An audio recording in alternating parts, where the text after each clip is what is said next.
যুক্তরাষ্ট্র ও ইসরায়েলের জন্য চিরতরে বদলে গেছে হরমুজ প্রণালী।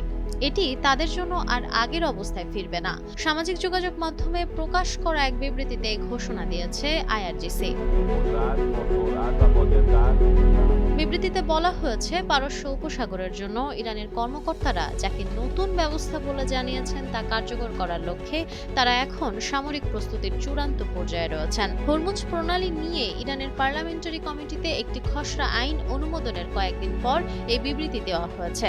এই আইনে এই গুরুত্বপূর্ণ জলপথ দিয়ে চলাচলকারী জাহাজের ওপর ট্রানজিট ফি বা যাতায়াত শুল্ক আরোপের প্রস্তাব করা হয়েছে।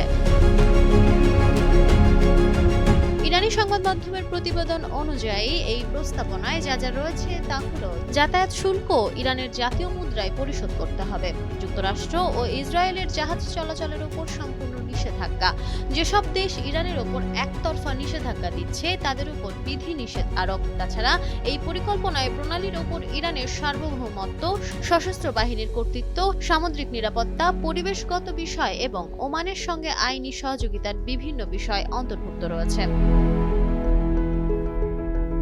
হরমুজ প্রণালী খুলে দিতে গত কয়েক সপ্তাহে ইরানকে বেশ কয়েকবার আলটিমেটাম বা সময় বেঁধে দিয়েছেন ট্রাম্প। অন্যথায় তিনি দেশটির বিদ্যুৎ কেন্দ্র সহ গুরুত্বপূর্ণ অবকাঠামোতে হামলার হুমকি দিয়েছেন।